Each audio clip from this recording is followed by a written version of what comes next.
I know how to do, but let it loose. Calls come in, we'll take the calls. Caller need to be succinct, or otherwise I'll cut them off. Cause we interviewing you, not the callers. You know, and sometimes they forget. Hey, welcome Buffalo, Western New York, and Points Beyond. Conversation with Jim Anderson. And if you're looking online, man, you see a full house in here, and it's beautiful. And it's gonna get hot in here. And what you need to know, you can join us in the conversation because it's a very important one. And we're going to be talking about the 33. And if you don't think you got skin in the game, you need to listen in because this is still in the moment of political shakeup, realignment, and the wave that led the way before we got to this point is still on point. I'm just going to let you know that's how it goes. So, you saw on my post, I had India Walton. I know everybody been saying, where's India Walton? She right here. She been here. She been paying attention to things going on. I often think if you want to know where India Walton is, call her. Go visit her, write her a letter, send a postcard, do a press release. Hi, India, I'm looking for you. Like to talk to you. Anyway, you know what I mean. She ain't been nowhere but right here with her finger on the pulse, and not only here, elsewhere where her work is also being done.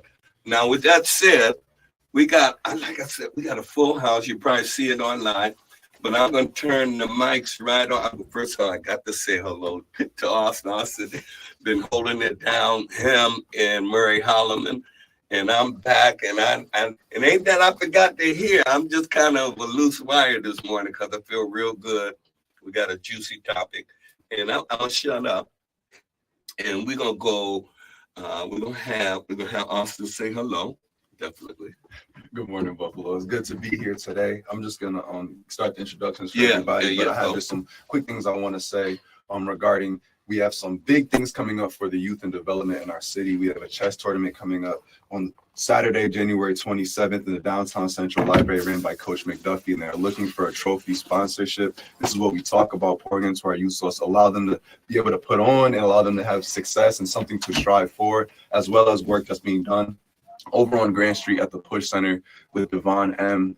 Some great work over there that I'm getting partnered with in order to help, like I said, pushing our community forward. And regarding last week, some of the promises that were made that weren't fulfilled have been fulfilled. So I want to say thank you. Shout out to St. John's for that specifically. But I'm doing well today. Like you said, we have a full house. We have a lot of people in here with a lot of different ages, views, and just different perspectives coming to this issue that's going to be befalling Buffalo, whether we want to or not. So without further ado, I'm going to pass over to Miss India Walton. How are you doing today?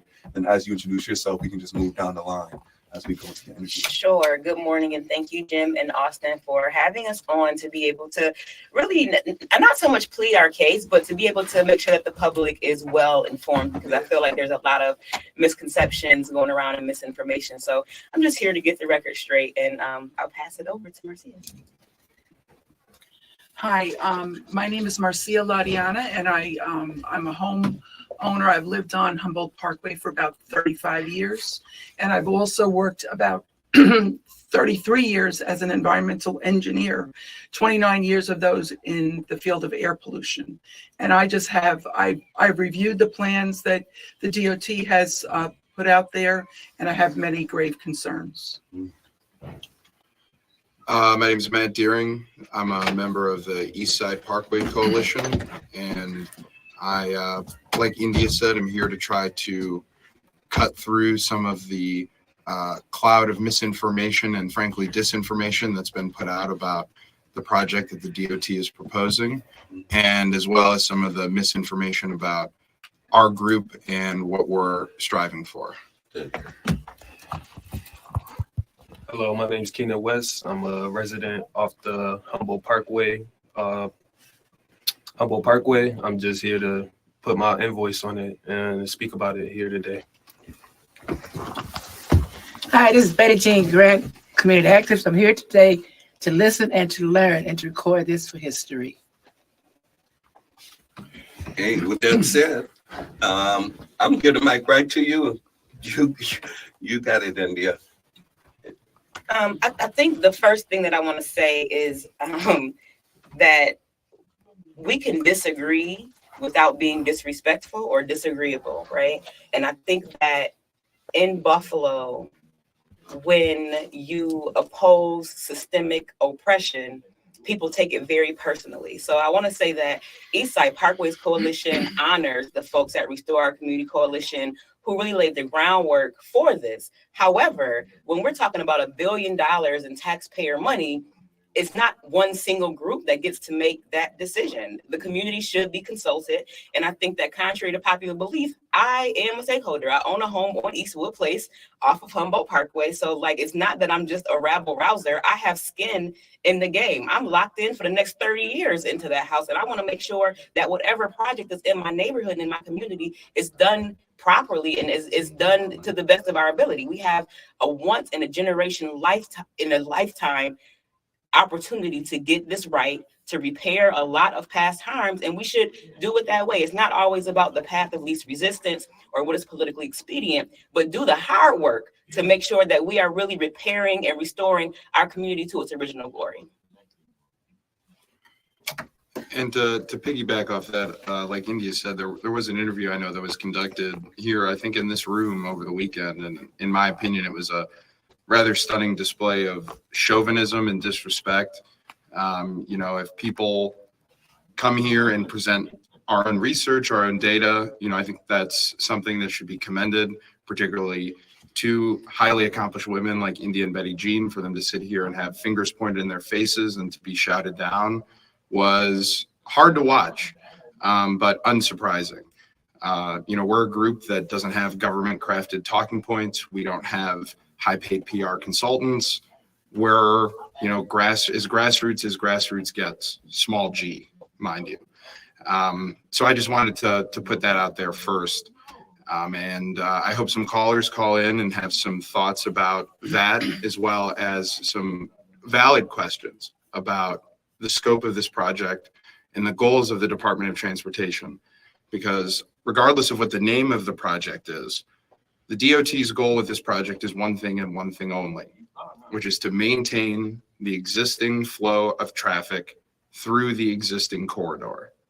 This project is fundamentally a highway repair project, and our community is receiving a cap as window dressing, essentially, in order to prioritize the needs and desires of white suburbanites who fled this community some 60 years ago, and allow them to continue to bypass it as they come from Cheektowaga, Tonawanda, Amherst, Williamsville, and Clarence, and go downtown to then earn money that they take back out of our community. If you'd like to add as well, you can. I reviewed the plans that the DOT has put out. They put out September 12th of this year, and there were thousands of pages. And I determined that the contrary to what they said in the report, the air pollution at the portals at Dodge and Sydney are going to increase. CO will increase 138%, and PM2.5 will increase 40%. So the people living, working, going to school in those areas will be exposed to higher pollution than they are now. The other thing that I realize is that all the emissions that are in that report are calculated. They're not measured. They've never measured anything in our community. They've never looked at what the cumulative effects of all the pollutants are on our people. They tell us our air is fine to breathe, but people are getting sick and they're dying. I mean, we have the highest asthma rates in the country, very high low life expectancy rates. It's ridiculous. And the other thing that I noticed is they're removing 250,000 square feet of concrete that contains asbestos from the walls and the bridges. And, they're going to be cutting this, pounding it, cracking it, dropping it, crushing it, releasing asbestos into our environment. And the other thing that I noticed is they're going to be blasting bedrock down 5 to 20 feet below where it is now. And when they blast the bedrock, they're going to be vibrating our homes. breaking our foundations, or cracking our walls, our chimneys, our roofs, potentially harming our water lines and sewer lines, gas lines. We don't know. They don't know. They use words like, we don't anticipate, we don't expect, but that doesn't mean it's not going to happen.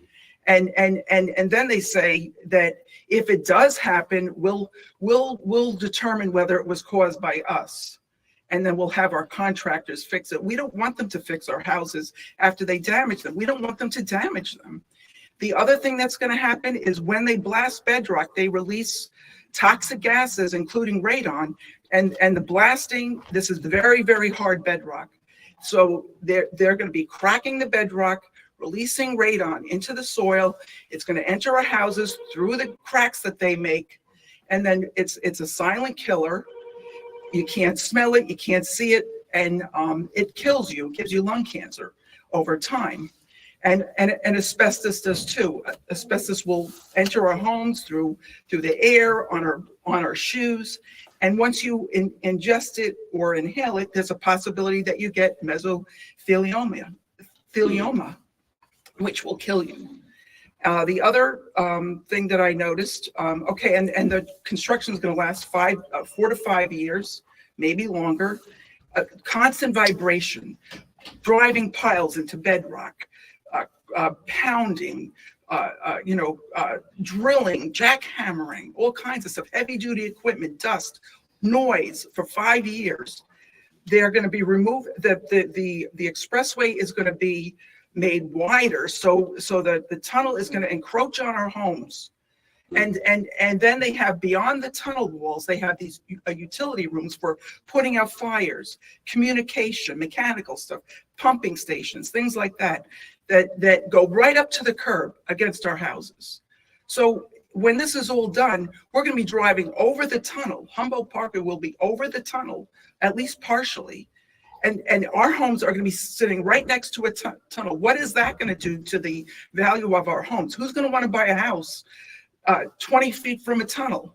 It's insane. It's absolutely insane. Not to mention that they sort of like snuck in during the public comment period that they are claiming eminent domain. Yeah. So while they say that they don't have to take anyone's property to, have the easements to do the work, they don't anticipate doing it. Like you said, they use very vague language that can then be walked back later on. So eminent domain is going to be in effect. It's probably going to impact the property that people own.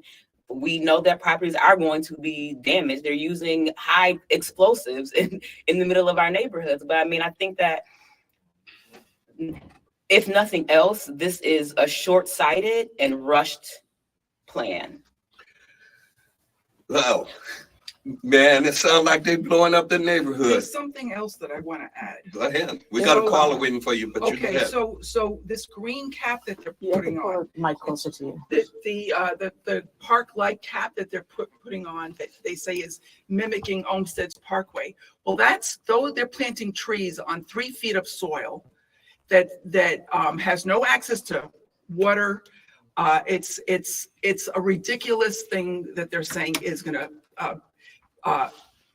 replace Olmsted's Parkway. It's ridiculous. And on top of that, there's a 6-inch section below the soil that contains a thin concrete layer, drainage mat, insulation, and a membrane on top of the tunnel cover to prevent water from going into the tunnel, breaking down the cover. So that all that stuff breaks down in about 20 years, maybe less, we don't know. They're going to have to remove the entire park and to replace that material and possibly the cover to the tunnel, because it could be deteriorated or damaged by roots or water or whatever. I can tell you with what you shared so far is enough to, in my mind, community. It may not have been called yet, but we may have to do a show of force in the street and get prepared to disrupt and block and make demand. I don't know where our politicians are on this, but as we go forward, I know you'll speak to that. Where our politicians are, Jim. Okay, so caller, you're on the air. Welcome. Can you turn that up? Okay, wait a minute, caller. Go ahead now. This is Ron, and I am a property owner in the affected area. I don't live on Humboldt, but I own property between each area, between Humboldt and so on. I'm old enough to remember the 33 when it was installed.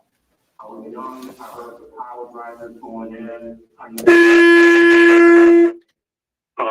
When it was truly a parkway. And a couple things I'd like to say.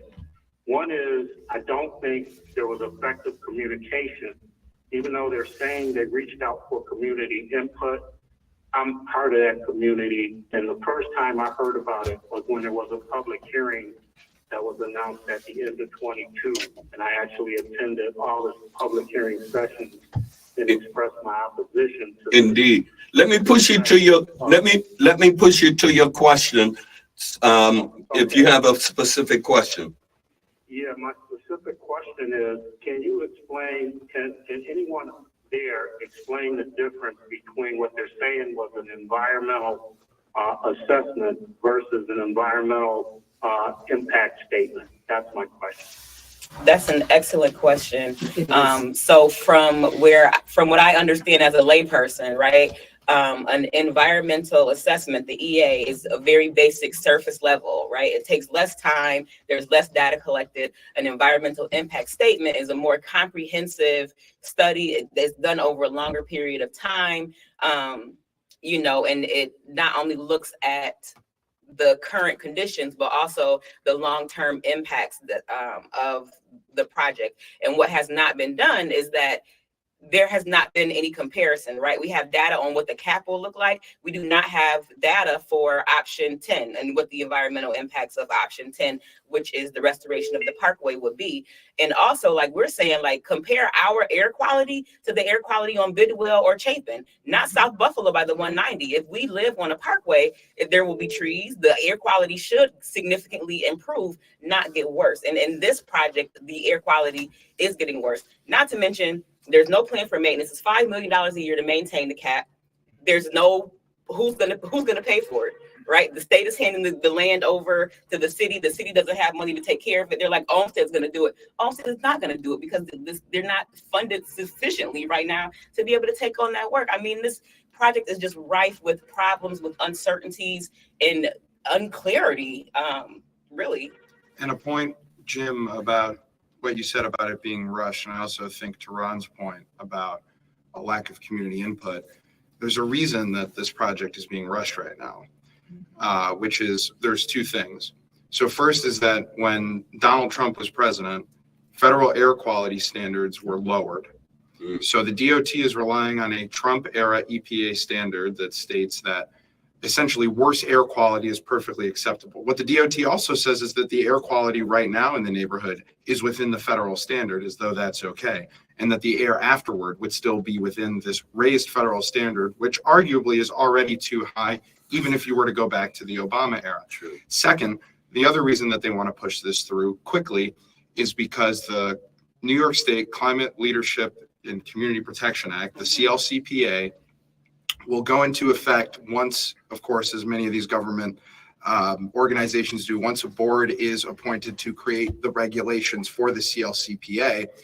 This project, if they're allowed to break ground on it before those regulations are laid out, will be allowed to be grandfathered in as a pre-existing project. However, the project as stands right now violates fundamentally the spirit of the CLCPA because it does not improve air quality, drive down the number of traffic, or do any of the things that the state has said are its goals for the next 40, 50, 60 years. Wow. We got a caller, but when we come after the caller, I want to hear you weigh in on what you're hearing so far and what you're thinking so far. Cool? All right. We cool. Caller, you're on the air. Welcome. Hi, my name is Lisa Rice, and I am a resident of Buffalo, New York. I had just started following the story, so I'm getting myself more up to speed. I do agree with the language being vague and the ambiguity in the language, so our communities could be negatively impacted even more. So I have a question of, are we allowed to hire our own independent studies to come in and conduct their studies to get us the information that is needed with very clear language and very specific language. That way we can speak from a more empowered standpoint, and we can take that information and further, galvanize our community so that people know that they need to show up more. Yeah, so a part of the reason why I'm so proud to be involved with the Eastside Parkways Coalition is because we do have people like Marcia who both live in the neighborhood and have expertise to help us synthesize some of the data that already exists. But we're also working with some students at the University of Buffalo. And I know that, Saturday, the host of that show said several times, oh, well, you're going to believe a master's student. Well, I mean, there's a reason why they call them master's students, because they're beginning to get a mastery of their area of expertise, which in this case is urban planning, and environmental planning. So we do have experts around the table who are using their own personal capacity, our own money. We're all volunteers. There's not a benevolent rich white person that's bankrolling this, contrary to popular belief. It's just a bunch of folks who care. So what I would encourage you to do is that we meet every Thursday at 5:30 at the Development Grider Center. It is open to the public and everyone. If you want to come in and find and see what information we have, and offer up your ideas about how we can galvanize our community and make sure that we get what's just and what we actually deserve. You got you. I don't got too much information about it. I just came across it the one day working. I don't like too much the idea about it, how they presented it so quickly, so rushed, like they were saying. Not too many people was there to hear about it, speak about it. If I had enough time myself, I would have opposed against it too. It's not benefiting nobody from this. I don't see no benefits from it. It's going to back up a lot of traffic for downtown to get to the other side of Buffalo. It's just a lot. It's just a lot. I don't have too much information about it so far, so I'm just here listening, gathering as much as I can. But I do say for right now, I don't like it. I don't approve of it. And I do have a question, right? As another young person, right? We use words like eminent domain that caught me off guard. We use other words which are true and are accurate and are in the paper. But just for the sake of the listener, right? If I were to say go in the kitchen and make some hot water, that's subjective. We don't know what that means. So just for the sake of the listener, if somebody can, just in 2 minutes, 3 minutes, can we just get an overview of the project and of some of the things? I know you said eminent domain and some other words that I think may be useful, right? Because we can ask for information, but if we receive the information differently, it's going to be hard for us to be on the same page. So can somebody give us just a concise definition for us to then move forward from both for listeners and for some of the people in the booth as well? Yeah, so eminent domain is a tool that the government uses to be able to seize property, right? Because whatever project they're doing is supposed to be the greater public good, right? So they can take, I doubt that they would take someone's house. That would just be a political disaster. But I mean, even if they need 2 feet of your lawn, right, it's still the land that you own. So there is the potential for them, if they need the space, to seize parts of or seize people's property to be able to move the project forward. So to give an overview of the project, as briefly as I can, the whole thing's very convoluted, frankly, which is why it's hard to speak about it briefly. But essentially what the project does is the 33, the Kensington Expressway right now is the concrete, the bridges, the walls are about 20 years past what's called their end of life. So they're 20 years past when they needed to be replaced. So that's a point that I know India made on Saturday on the show, which is that the highway is going to be fixed either way, right? And the cap, I also believe, as India said, may in some ways actually save money on future, maintenance and things like that. But regardless of that, the highway has to be improved. So because people in the community have been working so long and so hard to reconnect this community, the governor, after 5/14, decided that finally the east side of Buffalo deserved $1 billion and came in and said, well, we'll improve the highway, but we'll give you this cap too. I know people have been in this community for years saying that this thing should be filled in, that it's killing the people who live here. But the traffic that comes in from the suburbs is more important than the people who live here. So what we'll do is we'll maintain the highway, but we'll give you the cap so that you stop complaining.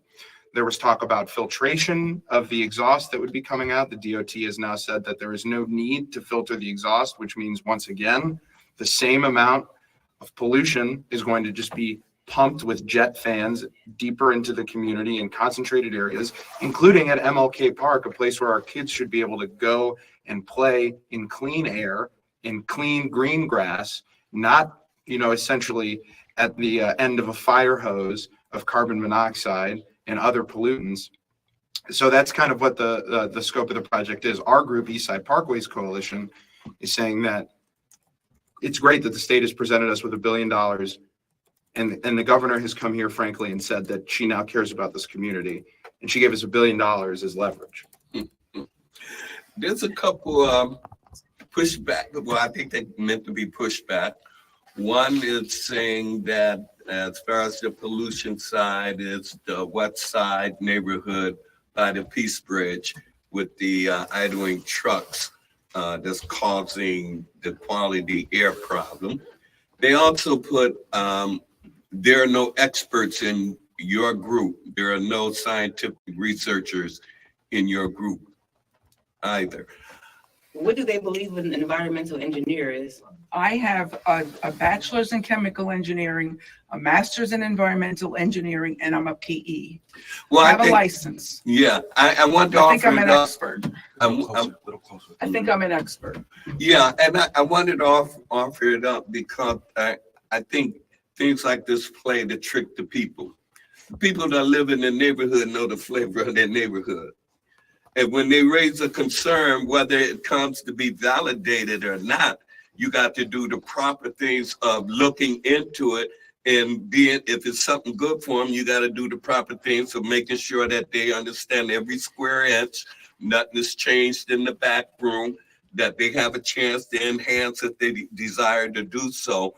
And I don't think people look at that. I think when it comes back to pushing on the system, folks like yourselves are viewed as razzle-rousers and folks who always got something to say. Well, damn it, you need to say something when something is going on. Other people want to just see something and they want to say something, but they want to say it in the corner and they want to say it about the people who are stepping out broadly, sounding the warning to this community that is too stiff and too much in a Pied Piper walk with politicians who are leading them off a cliff. And I'm so glad to be back in the midst of the flavor that homegrown here in the voices like yours that are pushing back, and all the yo who like to weigh in and send in and throw bricks at people like this, throw one at me, because I'm different from them. I'm nice, but I'm just telling you that, look, stop fighting against change. It's too many people that got into a little healthy position, getting more money than they deserve. And now they want to laud it over somebody like they know better than, and they don't want nobody to move them out of their comfortable seat. You need to get up and walk away. You're going to be moved. That's not them talking. That's me. And I'm going to start calling out some of your names. I'm going to shut up because we got to go to a commercial and call in. Y'all call back. We'll get you in. Go Give me 2 ahead, seconds. One thing is that you're not an expert and you're not a scientist is the same thing that Hooker Chemical told Lois Gibbs in Love Canal. Okay, great. See that? Little history. All right, y'all. We'll be back. Don't go nowhere. Yeah, I gotta call in too. Yeah, that Katrina Martin. Was it her? Oh, yeah, man. she liked to throw curves. She's We are still live. We still alive.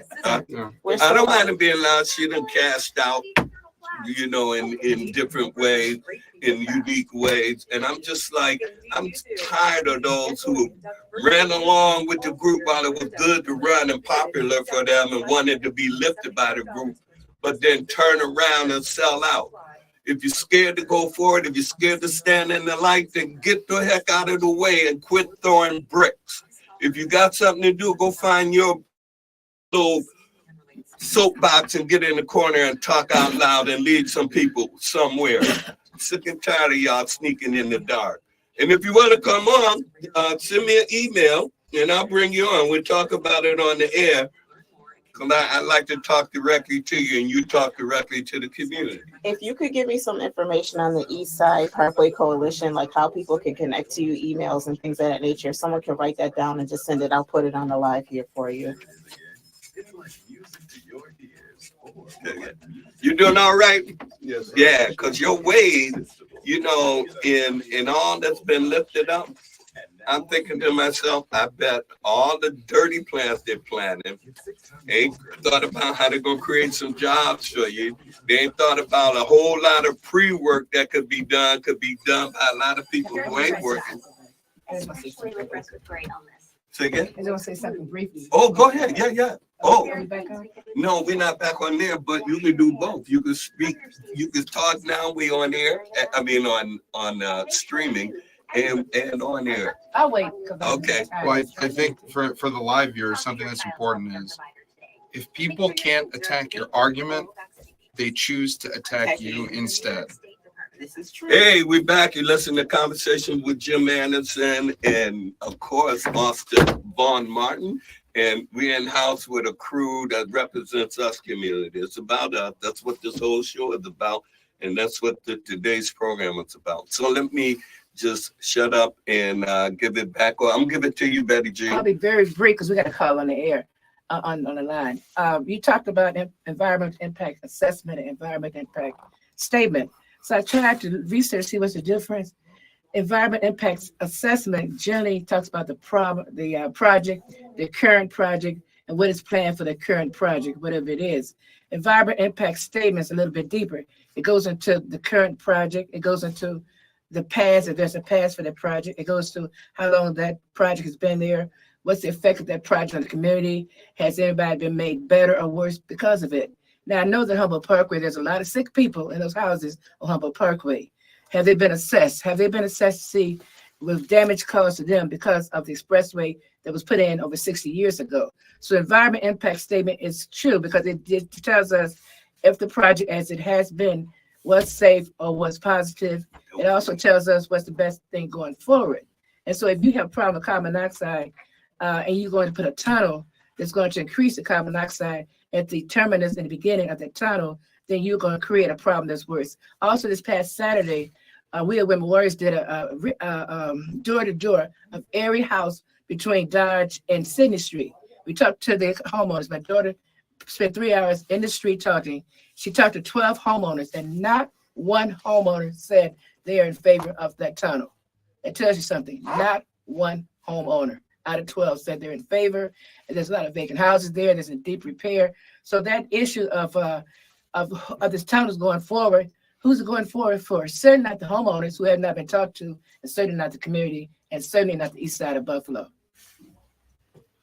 Caller, you're on the air. Caller, you're on the air. Welcome. The caller has. Okay. The caller has left. Sorry about that. What I want to talk about with the project is this is a thing a situation that we came across in a lot in Buffalo, right? We're at a moment where we can make a big change, right? Where a lot can be done either positively or negatively, depending on how we as a city prepare for it. And what I constantly keep asking is, how do we prepare a city for change? We've talked about where the project is right now, but can we now get more talking about where we want the project to get to and how we as a community can get there, especially regarding different people, right? If I'm someone who's maybe a little further away, I can see how this may not seem like it's my problem, right? It may not seem like there's skin in the game, but can you guys explain how as a city, we can move in a way that works for all of us and benefits all of us through this project? Well, Austin, again, I think that's a great question. And your point about how, like, this isn't my issue. Unfortunately, the idea that, quote unquote, this isn't your issue is something that's echoed not just by people, frankly, in the community, but even some of our elected leaders. I've spoken to some of our elected leaders, not the ones who are pushing this project, who say, we all know that this is not the real solution, but this is Crystal's issue. This is Tim's issue. And it's true that once a legislator secures funds for a project, they're going to do almost anything they can to make sure that that project goes forward, because there's nothing that a politician loves more than to hold a golden shovel and to throw some dirt on something and get a photo op, for the next campaign mailer. There was on a past show, I can't remember who mentioned it. They said, well, the money that is being spent can only be used on this project. That is not true. The money can only be spent on transportation projects. Yes. That much is true. There's $55 million from the Federal Highway Administration. The rest of it is state transportation money. Now, we don't live in a state, to my knowledge, that says transportation money can only be used on highways. There are some states in the United States where they can only use transportation money for highways. New York State is not one of those states. So one of the solutions that we've presented is to take roughly $200 million of the allotted money, which is what it would take to fill in this portion of the 33 between Sydney and Dodge, and recreate the parkway, do our part on the east side, use the state's money to give the east side back what was taken from it. And then we can use that other $1 billion to improve the radial streets that would then bring traffic in from the suburbs to downtown, and also would frankly force them to drive through what were once vibrant Black commercial districts, creating foot traffic that makes it easier for somebody to get a new loan to build a new Black business on one of those streets. Yes. You could also use that money to create a rapid transit system, some sort of train or light rail. There are a couple different plans. Citizens for Regional Transit has one with an airport extension for the current subway. You could also, there's a plan about the Beltline train that runs around the entire city of Buffalo, where the track is already there. That's also a possibility that could be done for even maybe less money. But there is a way to use this money on transportation, on what it's allowed to be used for, and do more than just make sure that people from the suburbs can get from the suburbs to downtown and back within 15 to 20 minutes at rush hour. Not to interrupt, we do have a caller waiting if the caller would like to be on the air. Caller, you are on the air. Yes, okay, thank you. My name is Carl, and I am an economist by trade.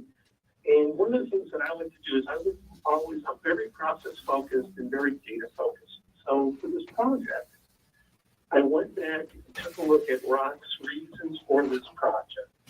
And you can find that on their website.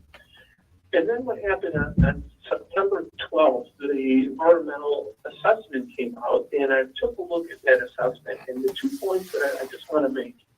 First, the air quality. When you take a look at what their data is telling you on that environmental assessment, and also on an Appendix C7, the air quality technical study, is that they're going to be putting out a 300-meter, which is about 900-foot plume of truck and car exhaust on each end of that tunnel. Now, that exhaust is going to be blown from the downtown toward the Science Museum and also Sydney Street into the neighborhoods. One of the problems I'm seeing is that plume is within 500 feet of the Charles Troop Medical School, and it's also within 500 feet of the Science Museum and also MLK Park, which is a very heavily used park for that community. So that exhaust is going to be blown back into those locations. Now, what I did is I took a look at the mitigation, what the DOT said these are mitigating factors to kind of help reduce the pollutants. The first thing they say, there was a technology called smog stop, which is a treatment that they place on walls that absorb The Post-it notes, right, Carl? The Post-it notes for the walls? Right. Of the automobiles and trucks. The problem with that technology is it needs sunlight to work. And there is no sunlight, as far as I know, remember, there's no sunlight in a tunnel, right? Because it's covered. So it won't work, that technology will not work. The second thing they tell you is they're going to use trees to absorb pollutants, which is fine. And it does, tree leaves does absorb pollutants. But they got to remember the trees only have leaves from, say, May through October. What about the rest of the year? Okay, nothing is going to be absorbed. That those pollutants are going to be coming into the community, and some of the studies, including the Smart Stop website, says 29% Hey, caller, let me push you a little bit. expressway. Caller, let me push. Caller, caller, caller. Can you hear me? Okay, I need to push you a little. I need to cut you there because you're giving a great interview. I want to know, do you have a specific question you need to put to this panel? I don't think so. I think they're starting to cover a lot of my concerns. So I just want to thank the panel for being on here. Right on. Hey, and thank you for sharing what you just shared, because listeners need to know they're not just sitting here whistling Dixie. And you know, they got other things they could do, but this is a real serious issue.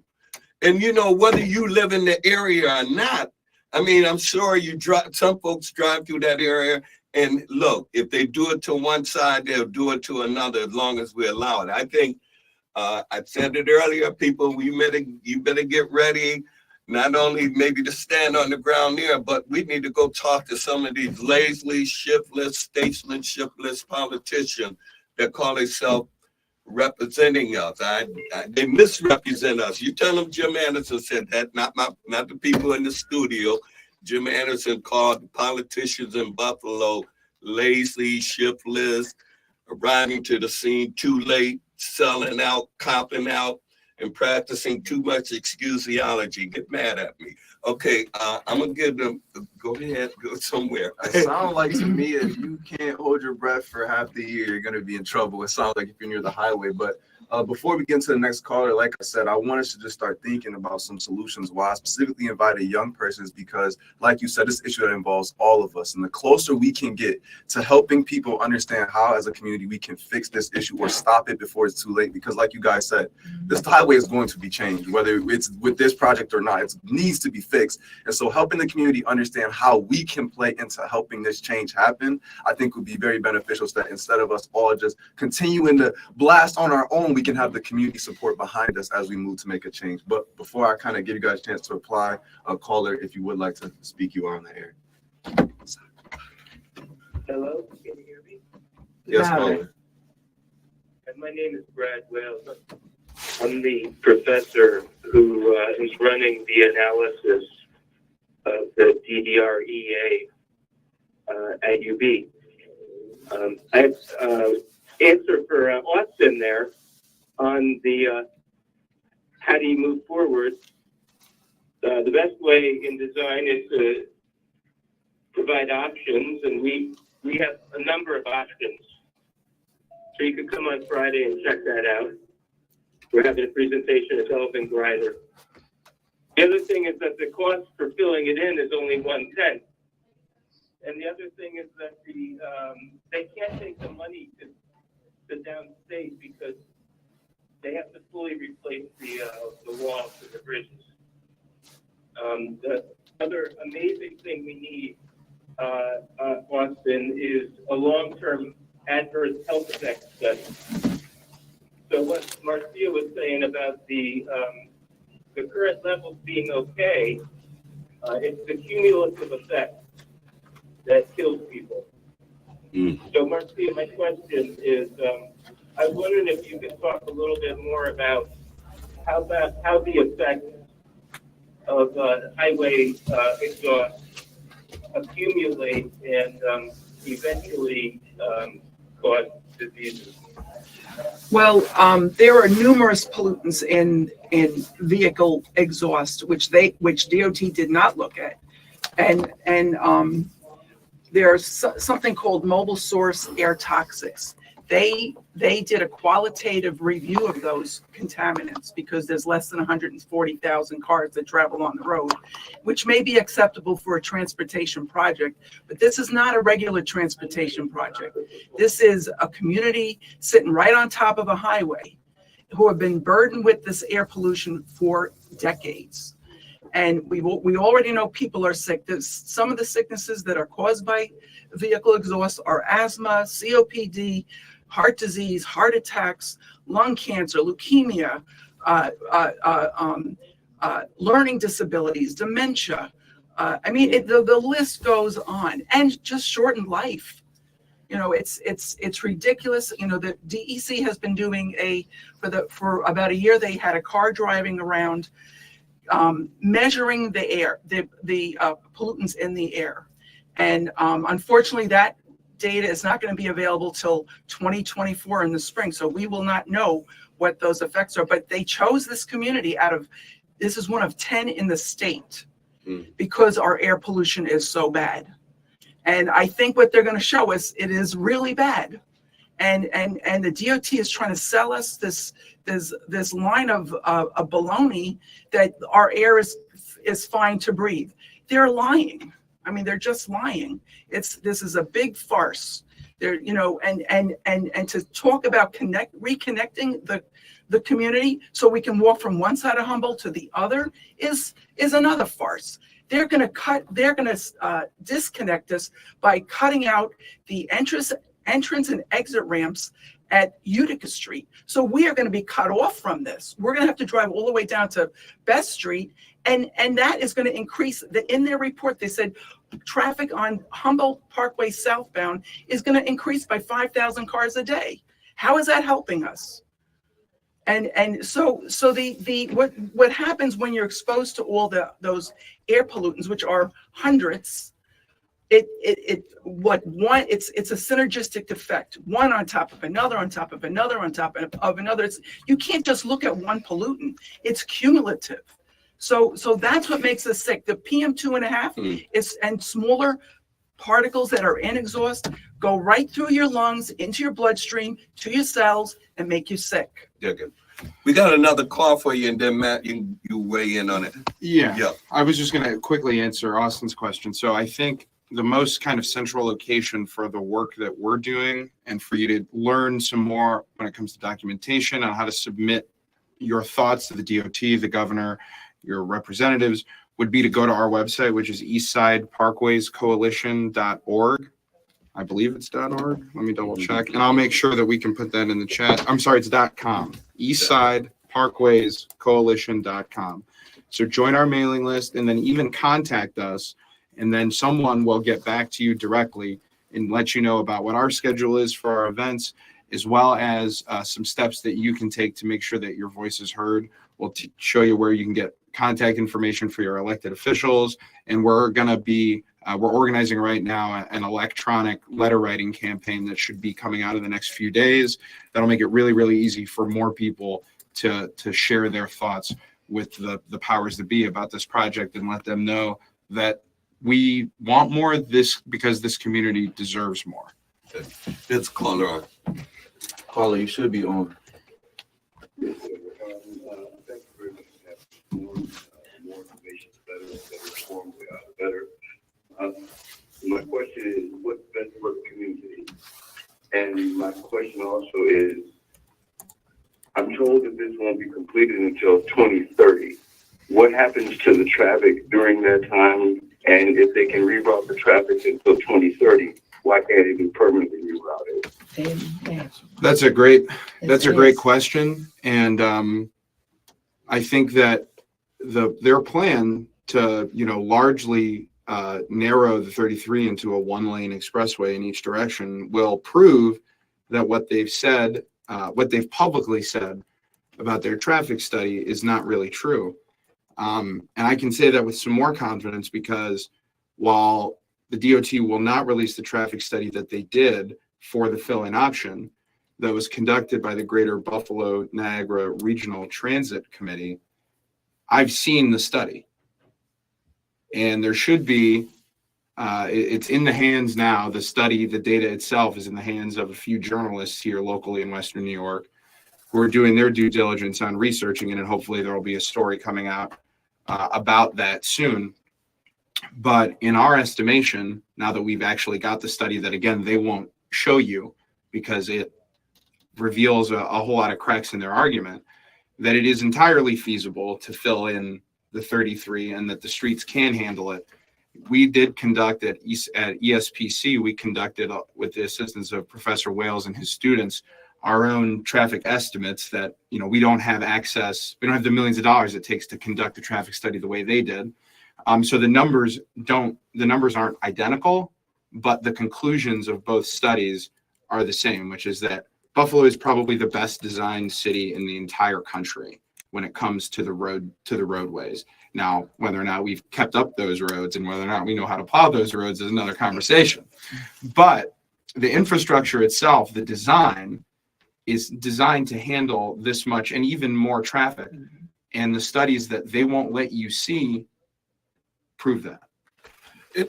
Is there any value in appealing or somehow attempting to get the Secretary of Transportation involved in this to intervene? Is there anything at the national level that could be done? I mean, we've been, in part of our communications, we have been reaching out to the DOT and Secretary Buttigieg. We intend to continue to do that with the e-action that we're planning to the electronic letter writing campaign that I mentioned before.